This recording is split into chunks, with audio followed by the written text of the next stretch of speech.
worked in that office before you.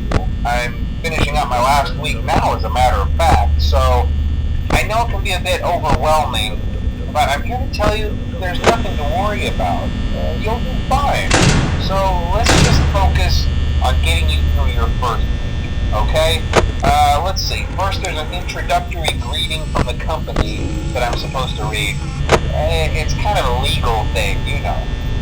Welcome to Freddy Fazbear's Pizza, a magical place for kids and grown-ups alike, where fantasy and fun come to life. Fazbear Entertainment is not responsible for damage to property or person.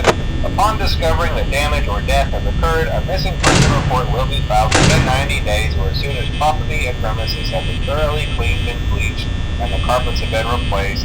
Blah, blah, blah. Now, that might sound bad, I know, but there's really nothing to worry about. The animatronic characters here do get a bit quirky at night, but do I blame them? No. If I were forced to sing those same stupid songs for 20 years and I never got a bath, I'd probably be a bit irritable at night too. So remember, these characters hold a special place in the hearts of children and we need to show them a little respect, right? Okay. So just be aware, the characters do tend to wander a bit. They're left in some kind of free roaming mode at night. Something about their servos locking up if they get turned off for too long. They used to be allowed to walk around during the day too, but then there was the bite of 87. Yeah. It's amazing that the human body can live without the frontal lobe, you know?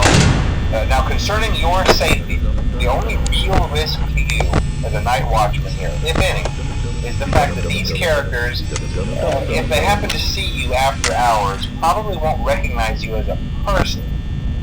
They'll most likely see you as a metal endoskeleton without its costume on.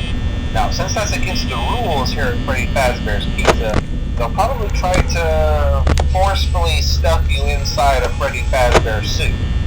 Now, that wouldn't be so bad if the suits themselves weren't filled with cross beams, wires, and animatronic devices, especially around the facial area. So you can imagine how having your head forcefully pressed inside one of those could cause a bit of discomfort and death. The only parts of you that would likely see the light of day again would be your eyeballs and teeth when they pop out the front of the mask. Yeah, they don't tell you these things when you sign up. But hey, first station of the breeze. I'll chat with you tomorrow. Check those cameras and remember to close the doors only if absolutely necessary. Gotta conserve power. Alright, good night.